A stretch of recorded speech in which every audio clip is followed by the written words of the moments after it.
space, connect with each other, and work to create an equitable and inclusive and safer space here today, which is why we always like to start with community agreements.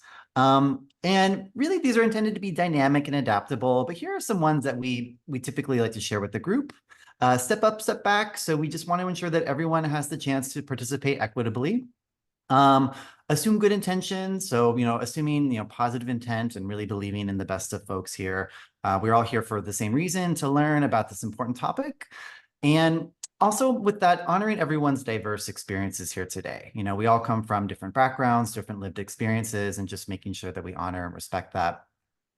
What's said here stays here, and what's learned here leaves here. So thinking about, the confidentiality of any stories that are shared here today, but also any learnings that come out of this, we really encourage you all to share them with your team and with your communities.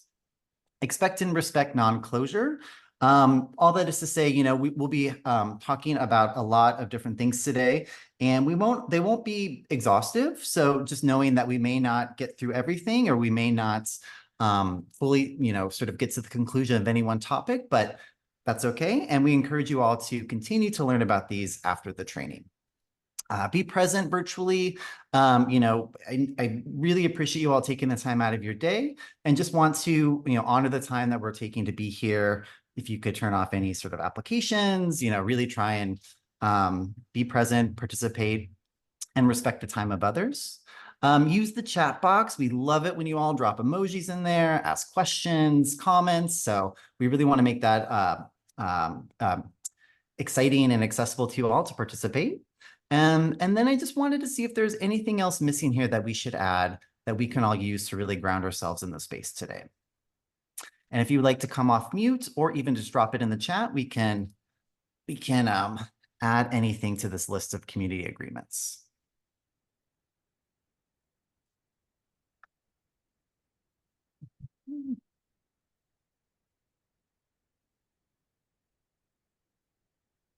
All right, and we will be revisiting these community agreements a little bit later in the context of data. So this won't be the last time you'll see them, but if anything comes up during, please feel free to drop it in the chat, and we'll make sure to add that to the list here.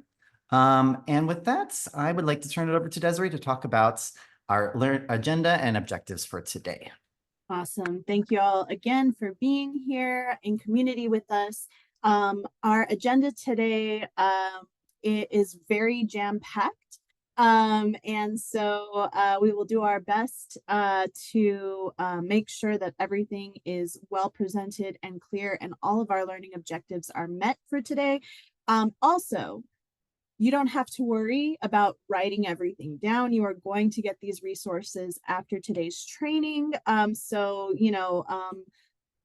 Enjoy the training, marinate with the content, and be present in it. Don't worry about, again, trying to keep up with note-taking.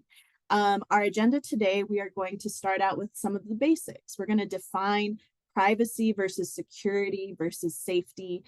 We'll make sure that we understand the risks of working with the kinds of data that we work with, by understanding what's at stake, but then also doing an interactive activity to assess our own risks.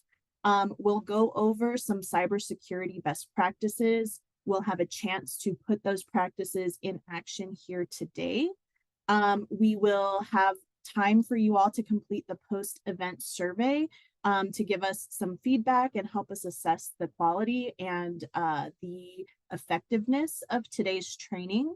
And then we'll be able to share some additional resources with you, including upcoming offerings from Instituto. I mentioned our learning objectives. We have 4 objectives that we would love for you to be able to achieve today through this training. We want you to be able to explore the basics of cybersecurity and digital security on campaigns, to be able to connect data in our campaigns to building power in our communities, to understanding how to assess your risk when it comes to digital safety and cybersecurity, and to learn tips and tools to strengthen your digital safety and security. Right. So let's jump into the first objective. We are going to explore the basics of cybersecurity.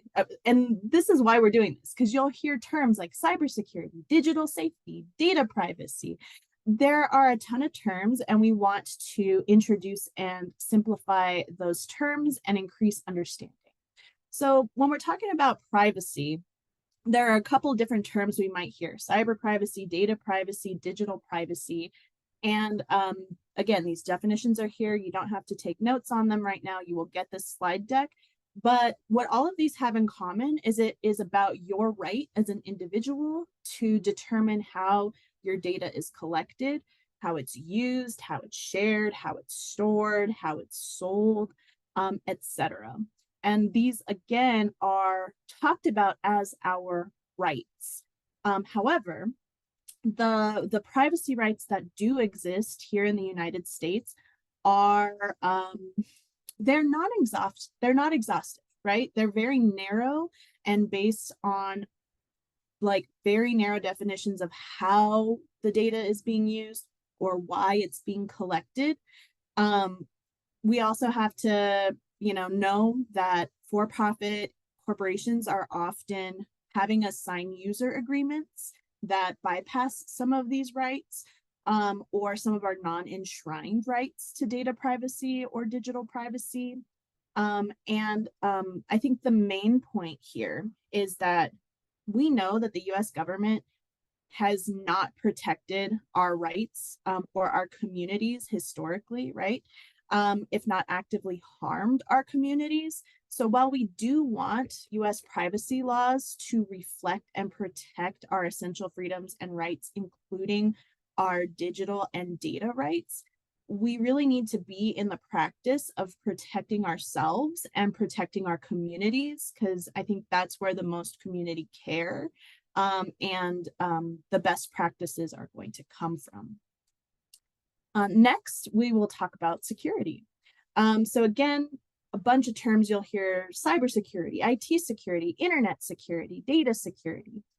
You'll see that what these definitions have in common is it's not about your right to control how your data is used, but it's actually about how is your data being protected from unauthorized use or unauthorized access. So it has a lot to do with safety protocols, how are your devices being defended? How is your digital information being safeguarded? Kyle found this really great graphic from redswitches.com that breaks down the difference between data privacy and data security and the different mechanisms where these come into play. And the main takeaway, again, is that privacy is about your right to control how your information or your data is being used or shared. And security refers to how your information is being kept safe from unauthorized access or use, basically preventing security breaches. Now, I want to take a moment before we jump into our next category of definitions to talk about the word security. What is like the first thing that comes to mind? And come off mute or drop it in the chat. What's like one of the first things that comes to mind when you hear the word security?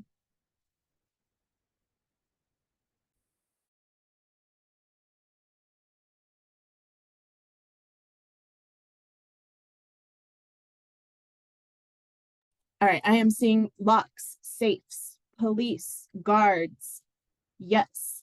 So I did just a quick search, military industries. Yes, I did a quick search on security, and these are the images that came up. It's security guards, it's walkie-talkies, it's flashlights, it's billy clubs, it's locks, keys, shields, cameras watching our moves, right? And this is not how we want to frame what we are teaching here today. It's cybersecurity because that's a very known and accessible term. But instead, we want to focus on the idea of digital safety. So this is another one where y'all can drop in the chat or come off mute.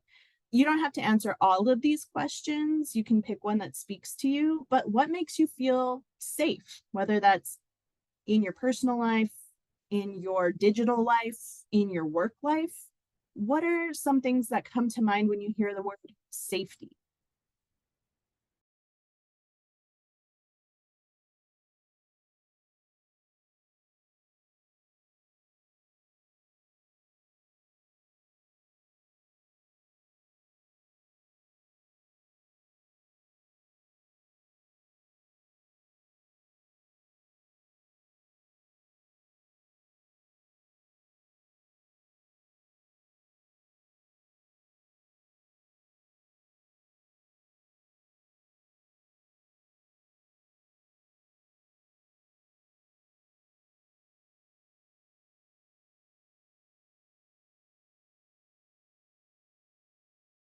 Yeah, peace of mind, feeling safe physically or generally, being around people you know, trust, love, um, no, like feeling like there's a sense of privacy. Um, yeah, totally. Thank you all so much for jumping in on that. Uh, let me see. We want to make sure that we are framing again. Let me go back one slide. Our approach to cybersecurity as digital safety. I love that word neighbors, right?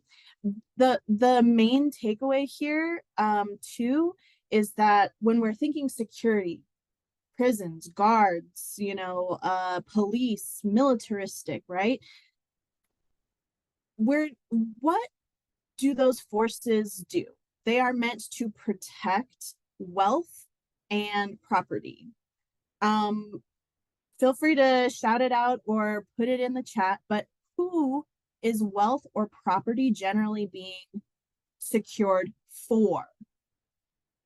Who has the wealth and property? Yeah, not us. And on the flip side of that, who is wealth and property generally being protected from?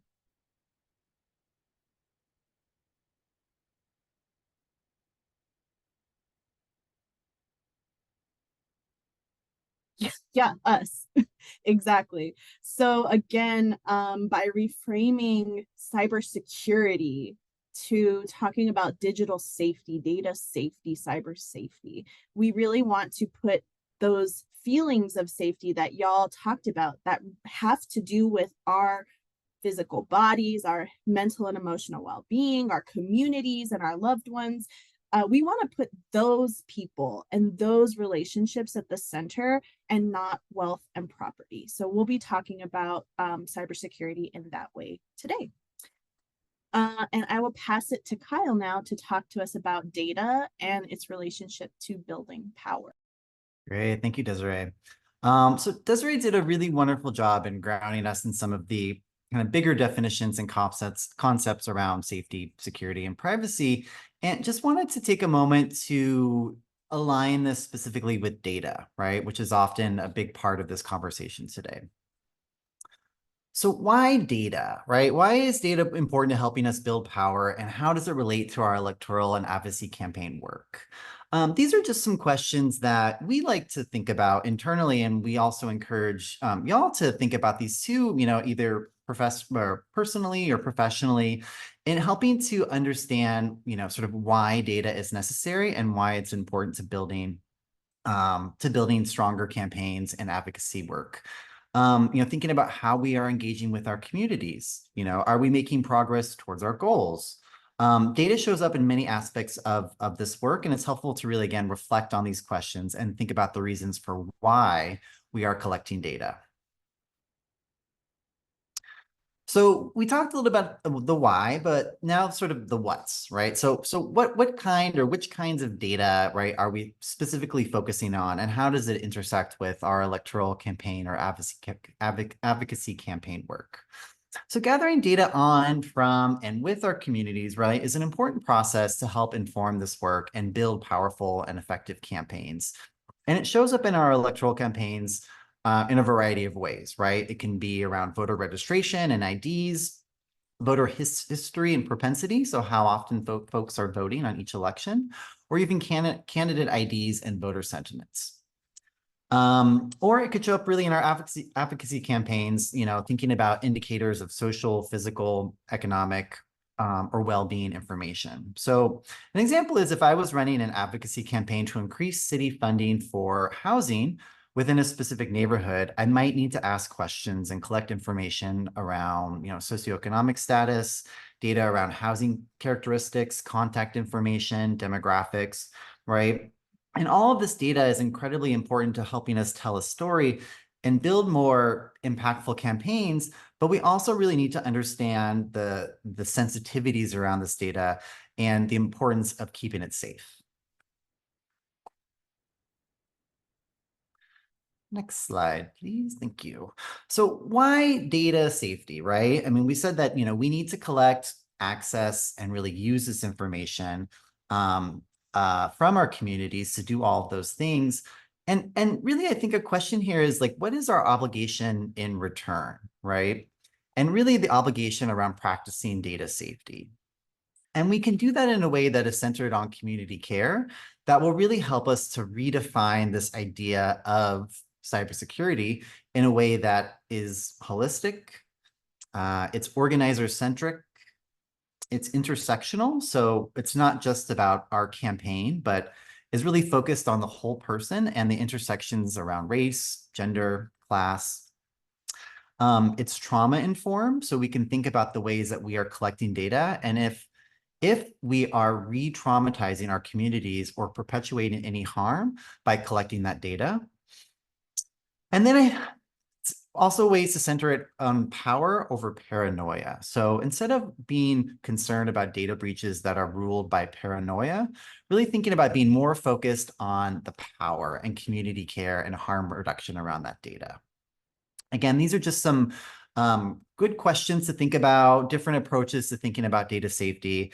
There are sort of many more ways to approach this, but we just wanted to kind of get this conversation started and get you all thinking about how you all are using data in your own lives and in your own works, and thinking about different ways that we can work together to make sure that data stays safe. And with that, I would like to turn it back to Desiree to talk a little bit about what's at stake and assessing your risk. Thank you, Kyle. So we are going to be talking about what's at stake. And I want to really hone in on the last point that Kyle made is we want to try and highlight power over paranoia. So even though this might be like, what's at stake? Oh, scary, right? It is also important to think about, and we'll get into this in the risk assessment later, like what is the likelihood? Because you could get every security measure, you could lock your data down like Fort Knox, and it might not be what you need. It might not be the appropriate response for the data that you're working with.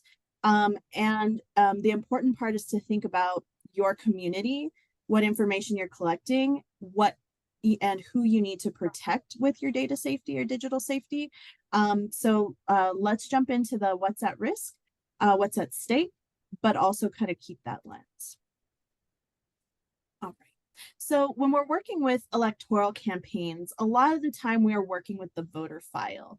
And when we're thinking about what's potentially at stake when we're working with the voter file, we need to think about community safety first and foremost. So poor digital or data safety practices while working with the voter file could lead to unauthorized users accessing and using personal identifying information, or PII, of community members, which could include a person's address, information on other people who live at that address, contact information, self-reported demographic information like people's genders, sexuality, their race, their ethnicity, maybe their religion. And it has happened before that people have accessed voter data. So in 2016, hackers managed to breach the Illinois State Board of Elections online voter registration system. And that hack compromised the personal data of over 75,000 voters. And it slowed that system down to a halt. So we want to think about, what would it look like if 75,000 people that we were registering to vote had their information compromised? And also, what would it look like if van stopped working for a day while we were all out canvassing. We want to try and practice digital safety, not just because of that, but that is an aspect of it. Another aspect is free and fair elections. So if voter information can be accessed by an unauthorized user, it also has the potential to disrupt free and fair elections if that malicious actor deliberately compromises voter registration status, vote history, and maybe votes themselves. That the last example is not really applicable to working with the voter file. But it is important to kind of keep in mind how these things are related, not just to our campaigns, but our people, and their ability to access their rights. And then I'll make a final note about Bonterra. So Bonterra is a nonprofit tech provider, progressive tech provider that has recently acquired a large number of progressive tech tools. So like NGP Van, EveryAction, Salsa Labs, Mobilize, Action Network, and more. And it is just important to know that any data that comes in to you through those tools is owned by Bonterra. Right. Next, I want to talk about what's at stake with advocacy campaigns. So with advocacy campaigns, sometimes we're still working with the voter file and all those things still apply, but we're also usually working directly with impacted communities on sensitive issues. So when we are focusing on advocacy campaigns, we could be collecting deeply personal information like people's immigration status, their private health information, maybe information on their current criminal punishment history. And as Kyle said, we need to make sure that we're not perpetuating harm. So like an example is when I worked with Planned Parenthood, it was really common for people to tell me about their reproductive health histories, abortions, miscarriages, sexual assaults, things like that. And I had to make sure that I was practicing good data safety, because if I mishandled those people's information, not only could I cause harm to them and violate their rights, but I could also endanger the ability of other people to access safe and legal reproductive health care. Additionally, when the legality of abortion in Arizona came into question when Roe fell, people wanted to message me. They wanted to, hey, if this happens, if Roe goes away, if abortion becomes banned completely in Arizona for some, I'm going to go to Albuquerque, or I'm going to drive this person to California. And I had to be like, we are not having those messages on text, my friend. Like we cannot have those conversations in unsecured places, because you never know how they could be used to endanger the safety, physical or otherwise, of a person, if these messages were to be intercepted by an unauthorized person. All right, I will pass it back to Kyle to tie in digital and data safety practices to community agreements. Great, thank you, Desiree. Right, we did this exercise early on where we talked about community agreements, right? We sort of grounded ourselves in some shared expectations and values for how we could approach this space together. And we decided that, we owe these things to each other to really ensure that this is a safer and more equitable space. So using that approach, what do we owe to our communities when we collect data from them? What are the expectations that we can put in place so that we are not re-traumatizing or perpetuating harm? And we started with the community agreements. These are the community agreements that we started with at the beginning of these training. And you can see how I just sort of, lightly adapted them to maybe make it focus a little bit more on data safety. So step up, step back, that one was really around participating equitably. And I think there's something important there to share around data safety and sort of equitable participation. And sort of thinking about this idea of researching, sort of with our communities, and not just on them, and moving away from like an extractive practice. So that could be one, community agreements. It's certainly something that, as researchers at Instituto, we really like to kind of ground ourselves in when we are conducting research. And, you can see, assume good intentions, honor everyone's diverse experiences, confidentiality and anonymity. But I wanted to just open it up here, starting with these community agreements from the beginning of the training. Is there anything up here that you would like to maybe modify? Anything that's not up here that you think would be really important, an expectation to have so that we are all approaching data and data safety with our communities in mind and thinking about how we can keep them safe? I see Victoria has dropped the question in the chat again. And Kyle, I don't know if you wanted to talk about some of the changes you've already made and like what led you to make those changes, if it helps kind of get people's mental juices flowing. Yeah, definitely.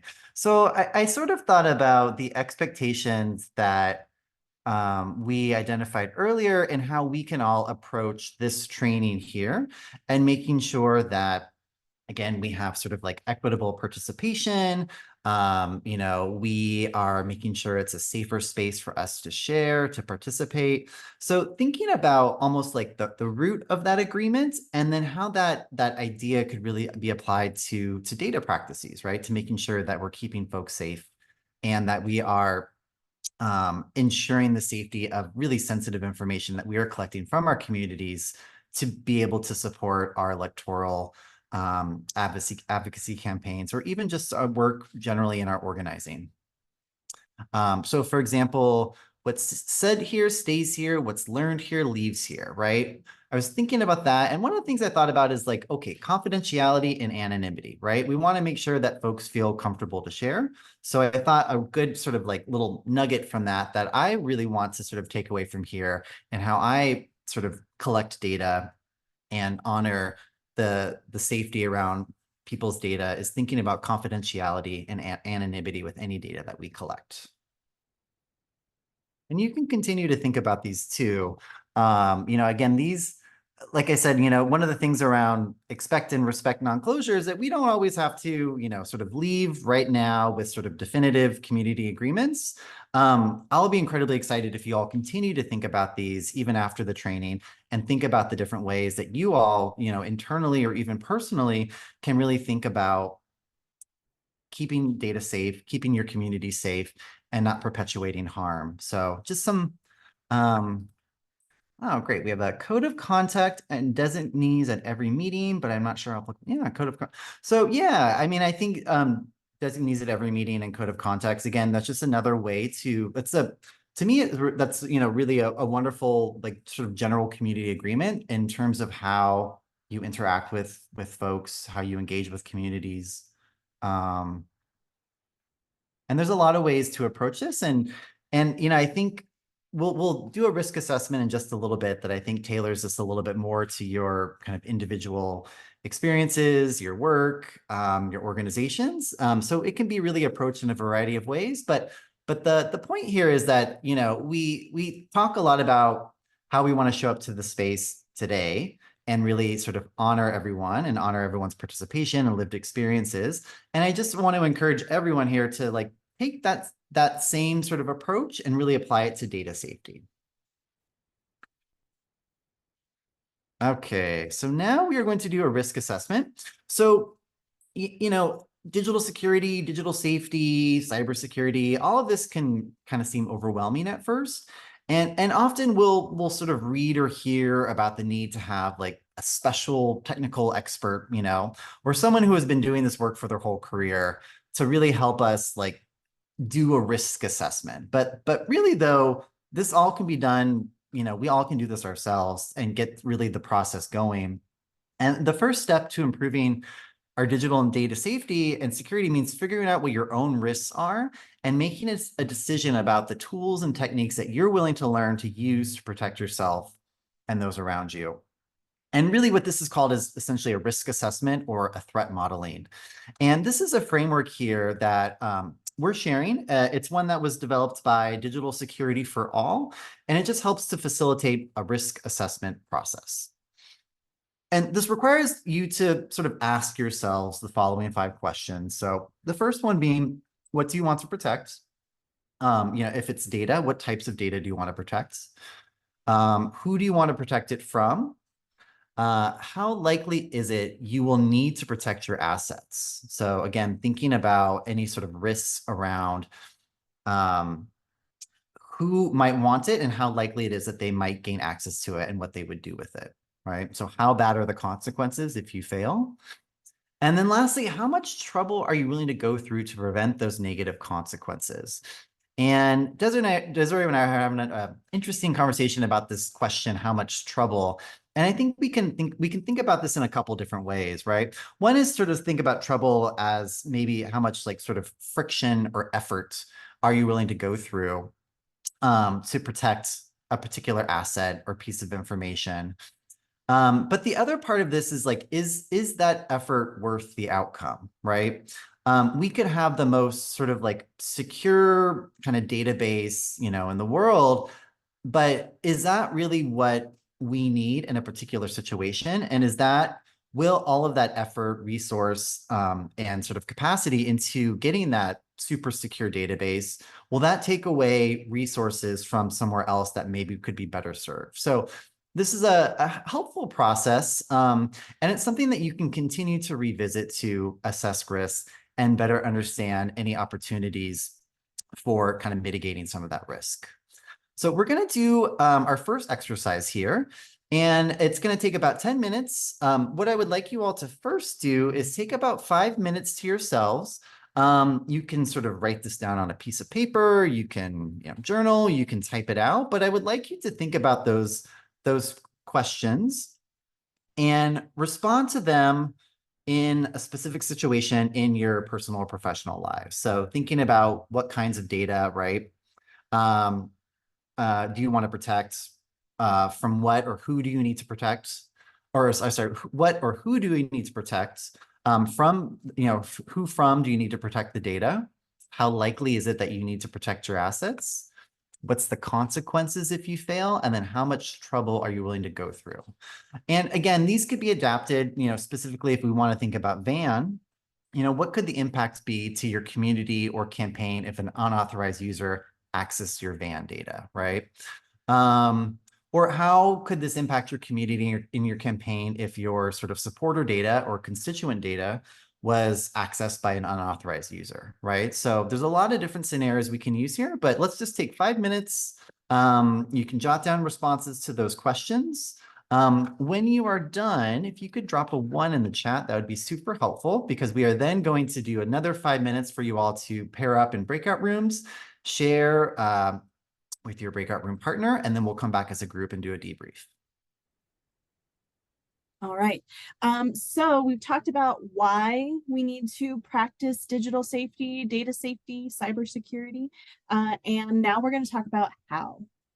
And the how is kind of broken up into 3 sections, and we'll go through each one. You will get a worksheet that has all of these suggestions written out with explanations. So again, don't worry about taking very thorough notes right now. Just be present and absorb.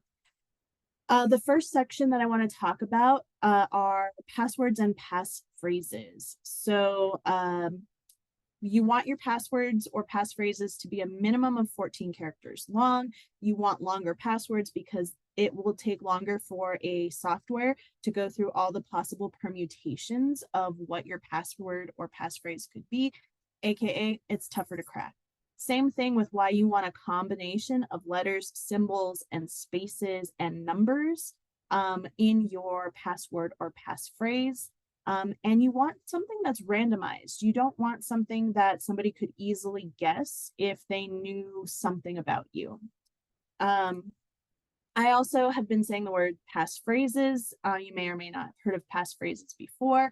I think it was Neil Hussein with Generation Data who kind of explained it to me this way, but passwords that are like random strings of numbers, letters, symbols, no spaces, they are really hard for people to remember because that's not how we communicate, but that's how computers communicate. Passphrases are a little bit easier for people to remember. So you could take a look at your desk and say like, tea Topo Chico lotion cat treat. And that could be a pretty good passphrase that you're like, oh yeah, I remember it's got, my tea box, my Topo Chico, my hand lotion, and my cat treats are on my desk, and that's a good way for me to remind. And you can work in symbols and numbers if you would like to make it even more complex. The next thing I want to talk about are software, hardware, and things like browser extensions. So you want to make sure that your software is kept up to date, because as new malware, viruses, and other things crop up, safety updates will come out, and they will often include security patches or updates and upgrades to help keep your devices and data safer. Password managers and two-factor authentication are a must. Well, I mean, password managers, maybe not a must. Two-factor authentication, I would say, is a must. But password managers make it so that you can store and generate long, complicated passwords in a secure vault. That way you don't have to remember or keep in a notebook or on a post-it next to your computer what your passwords are. A two-factor authentication means that you'll get a code to a secure device to basically double up on security if somebody were to guess your password. And you can get a text message on your phone, right? That's kind of your basic two-factor authentication. If you want to take your security up a step or your digital safety up a step, you can get an authenticator app.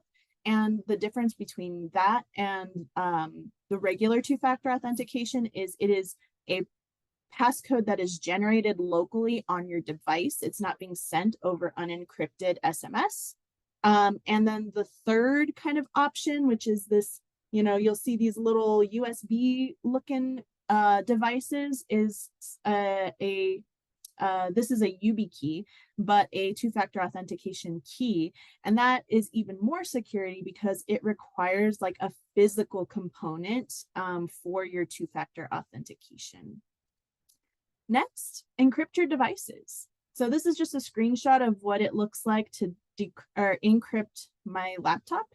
A lot of laptops and computers have this option. You can always Google how to encrypt your device. But encrypt your phones, encrypt your laptops, so that even if somebody accesses your devices, somebody steals your laptop or something, they can't see what is actually on your laptop unless they have the ability to unlock and unencrypt it. Now, talking about encryption, like when you have a phone, you have the option for biometrics, and I'll say like a PIN to get into your phone is a good medium security. A passcode or a password to get into your phone is a higher security. Biometrics is tempting, right? It's easy. It's my face, it's my thumbprint. Nobody else can recreate that. But keep in mind that police can force you to unlock your devices. So if you are going to a protest, if you have sensitive data on your phone and you know that you are in a direct action situation, or you just, don't want the people to be able to get into your device, especially cops, you need to make sure you're not using biometrics, because it was ruled in April of this year by the U.S. Court of Appeals on the Ninth Circuit that police can make you unlock your phone or your device with your thumbprint or your facial recognition, even if they're like physically taking your finger and putting it on your device. But they can't do that with a password. They need to either get a warrant to get your password or to get into your device without your consent. So be careful about using biometrics. And then we want to talk about using end-to-end encrypted messaging apps. So when you are sending messages, even if they don't contain sensitive information, because, like only using encrypted messaging when you're sending secure or sensitive information can create patterns about like when you sent sensitive information. You do want to try and use an end-to-end encrypted messaging app over like SMS. Let me get into the definitions about this really quick. So end-to-end encryption means that only the intended recipient of your message can read it. Messaging apps like SMS, text, Facebook Messenger, Instagram DMs, they do not offer end-to-end encryption. They cannot protect your messages from being accessed by unauthorized users. Apps that do offer end-to-end encryption include, like you'll see here, Signal, WhatsApp, Telegram, iMessage.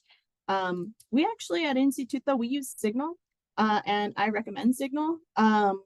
It is available on both Android and iOS platforms, and it uses end-to-end encryption for all your messages by default. And it offers more metadata privacy than other things like than other encrypted messaging apps like when are you logging on? What's your registration information? How long were you using it? Who were you using it with? What's your IP address, right? That's all like metadata. So even if somebody can't see your message, they can still get an idea of how you're using this app. And Signal does offer like the best metadata protection. Again, WhatsApp is generally safe end-to-end encrypted messaging, but it's owned by Meta, and Meta can and will share your account registration information, transaction data, and has a bad reputation for just like holding on to user data forever. Telegram does offer end-to-end encryption, but you have to turn it on. It's only available in secret mode. iMessage also offers end-to-end automatically, but not everybody uses an iPhone. And then the last thing, no matter what end-to-end encrypted messaging you're using, you have to trust who you're sending your information to, because no tech in the world is going to stop that person from screenshotting or otherwise sharing what you're sending them if they want to. Next, we recommend that you use HTTPS everywhere that you can.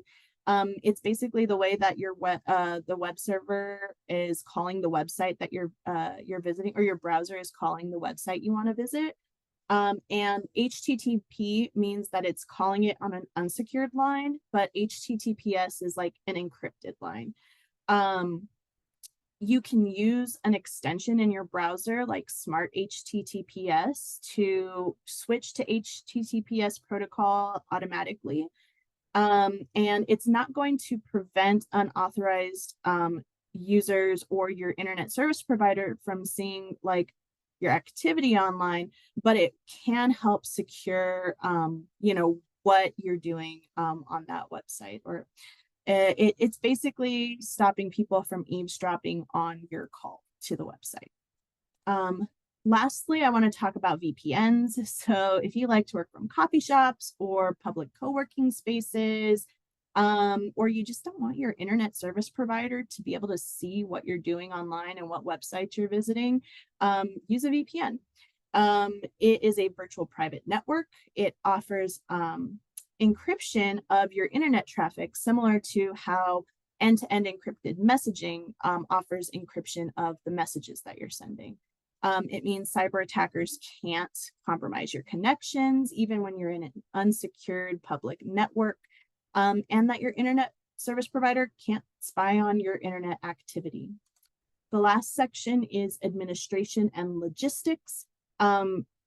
Most of the time, if there is a data concern, some kind of security breach, it comes down to just user error.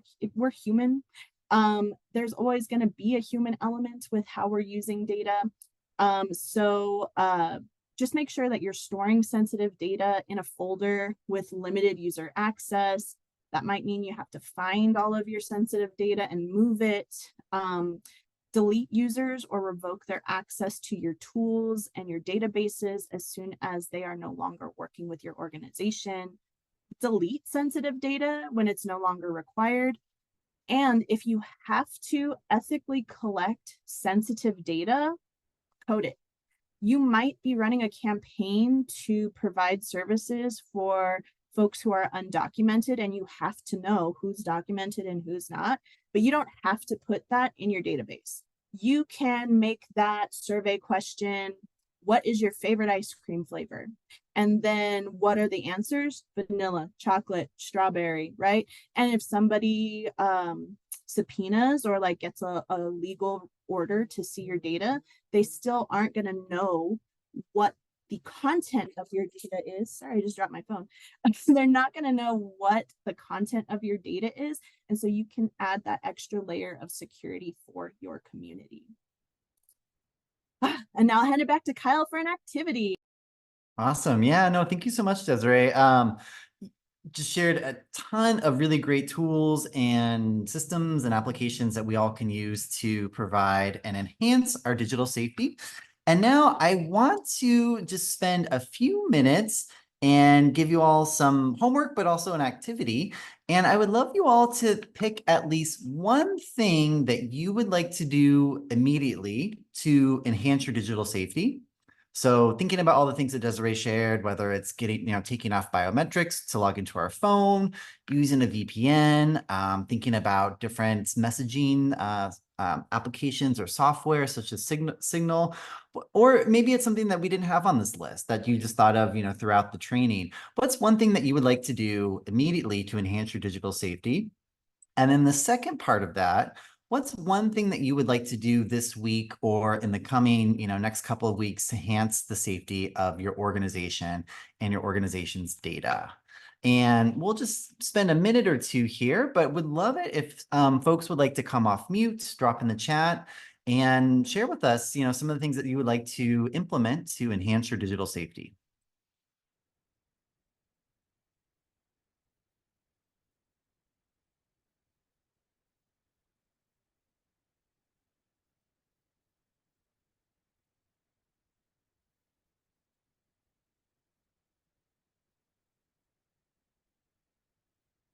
Yep, taking off biometrics from my phone. Yep, that's one that I did not know of actually prior to helping Desiree with this training deck, and was quite surprised about that. Let's see here. Rethink passwords, especially Facebook as an admin page. Yep. Switch to Signal over texting. Love it. Not this week, but long term, audit the users of all of our van committees. That's a great one. Encrypt my devices. One of the other things that we've been talking about a lot is password managers. And, often I'll just have my passwords saved directly to my browser, which is also not the best way to save passwords. There's a lot of really great softwares and applications out there to help you manage your password so that you can generate a new password for each login, which is super helpful. Definitely don't encourage, definitely don't recommend using the same password across different logins. So that, for me, that's something that I really want to work on. Let's see, add Signal, encrypt devices. We had a question, Desiree, about encrypting devices. Is that something you want to? Oh, here we go. Okay, great. Thank you. Yeah, and I'll come up anyway. It was hard for me to figure out on my phone, I'll be honest. But it's usually in your device's security settings under like advanced settings.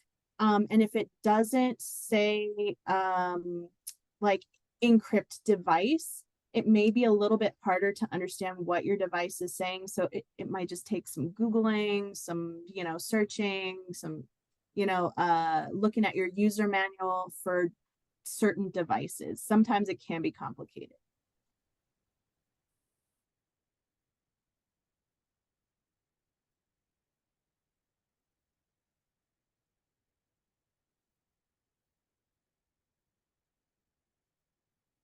I do see in the chat, can we share some of those password managers? Yes. Actually, our very next thing is going to be spending some time doing our post event survey. And if you do that today, you will get access to all of the resources, including like the step-by-step, what are some things you can do with the explanations, a resources guide, which has really cool articles about the intersectionality of feminism and data privacy and safety. Bitwarden is on our list. We got links to certain password managers and two-factor authentication apps that you can do. So fill out your surveys and you'll get those folders today. Otherwise, I think we'll be sending them out in a few days with the slide deck so that y'all can have this training and the notes. Awesome. Yeah. Yes, which is a great segue into our survey.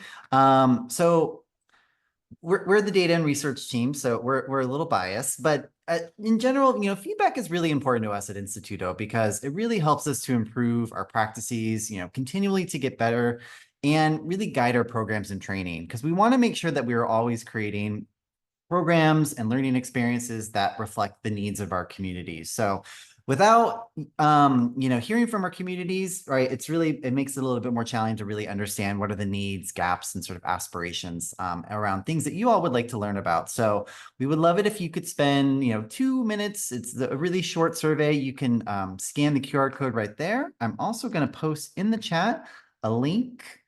There we go. Awesome. Yeah. So just take a minute or two. And as Desiree said, once you fill out the survey, you'll be directed to a Google Drive that has, you'll get immediate access to all of these wonderful resources that have more about password managers and some of those other tools that Desiree talked about.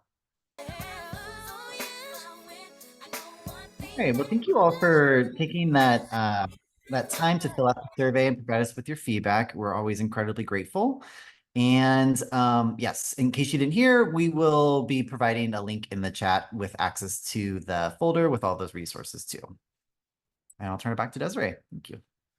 Awesome. So I wasn't able to finish making a copy in a more public folder, but again, that will happen before we leave here. I'll work on it while Kyle talks to you about some upcoming Instituto offerings. But one more thing we wanted to talk about before we left today was like, what do we do if, despite our best efforts, we have a security or a data breach anyway? And the thing that you can do to be proactive is develop a data breach communication plan. So you want to, in advance, think about who's on your team and what roles could they play in having a communication plan if something happens. You want to make sure that you have some templates for crisis communication.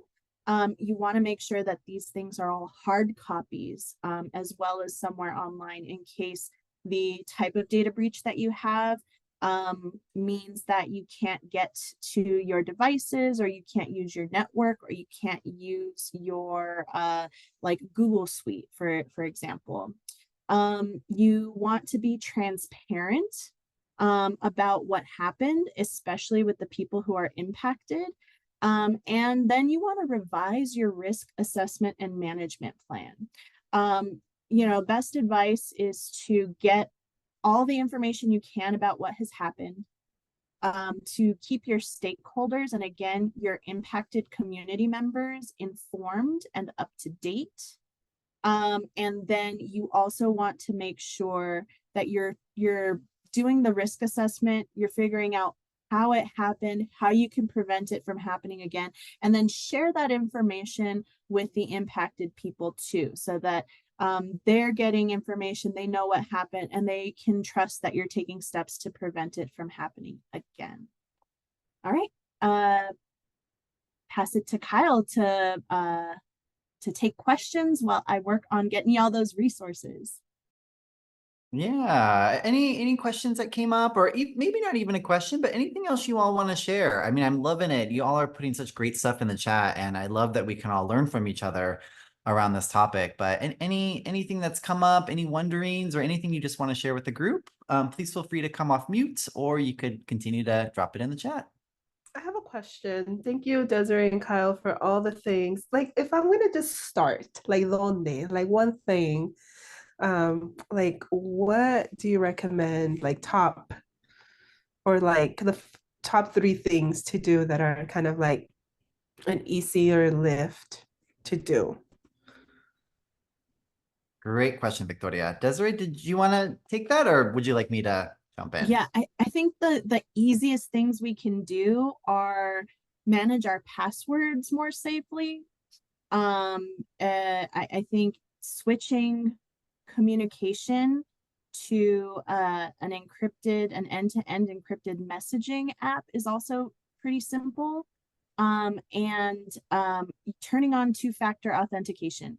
I know it's a hassle. It takes me like a minute to log into EveryAction or Van. And I'll be like, okay, hold on, I gotta do this, I gotta get this code. Okay, then I gotta get to the website and enter my information for my password manager, and then I gotta get that code. But they're really easy lifts, and they really do help. That would be my advice. Yeah, no, I totally agree with you, Desiree. I think those are wonderful things that you could implement right away. There's a ton of, sort of ways that you can go about doing that. And I think with passwords too, and what I found really helpful with this training, and even, there was a repower training last week around this, is just like also like spending just a few moments like thinking through like your current habits around data and data safety can also be really like scary, but also maybe a little like enlightening. And for me, it was really around passwords, right? And sort of the what am I doing to protect my passwords, and which really led me to think about a password manager.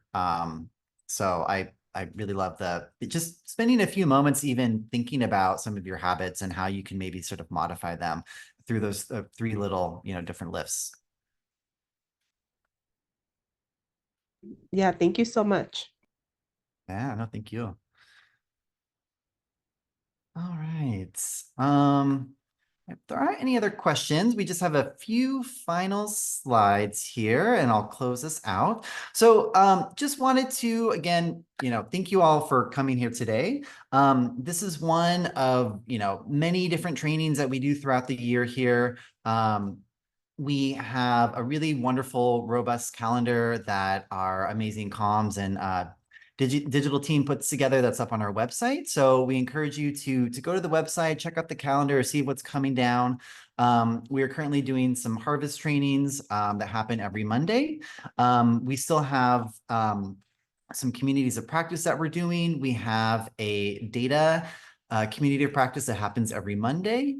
And we also do some really wonderful like one-on-one work with individuals, organizers, organizations, and community partners. So we also do coaching and direct support. And as I mentioned earlier, we have some really, really great resources up on our website, from videos on Praxis in action on how to think about data, how to engage in fundraising, and also some really great templates and just resources that we wanted to make accessible for you all to use and share with your communities. So as I mentioned, we have our data days. Our next one is on June 3rd. And these are just really like casual office hours and co-working space. They happen they happen on the Monday from 3 to 5 p.m.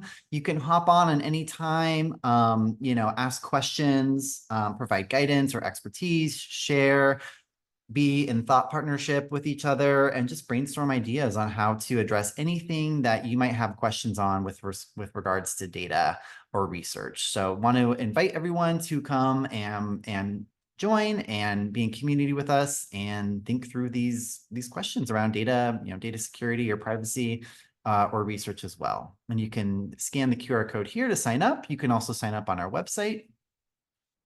I'll also add that QR code takes you to the Instituto calendar. We also have a abortion rights training happening on the 1st in Phoenix. You can get information to that and a ton of other great workshops that are coming up. So yeah, scan that QR. Yeah, no, thank you. Yep, here's another way you can scan to sign up for our newsletter, follow us on social media. I've been shouting out our data or our comms and digital team, but we do a ton of really great promotions and or postings on social media, on Instagram, about our upcoming training. So it's also a really great way to stay informed and see what's coming up. And yeah, we have 1 minute left. I'm glad that we are ending on time, but just wanted to say thank you all so much for coming out here today, for joining us, for participating, for contributing, for sharing. We are so incredibly grateful to be in community with you all, to learn from you all, and are just grateful to have this time together. So thank you all so much. Hope you all have a wonderful rest of your day, and we hope to see you at some of our future trainings here.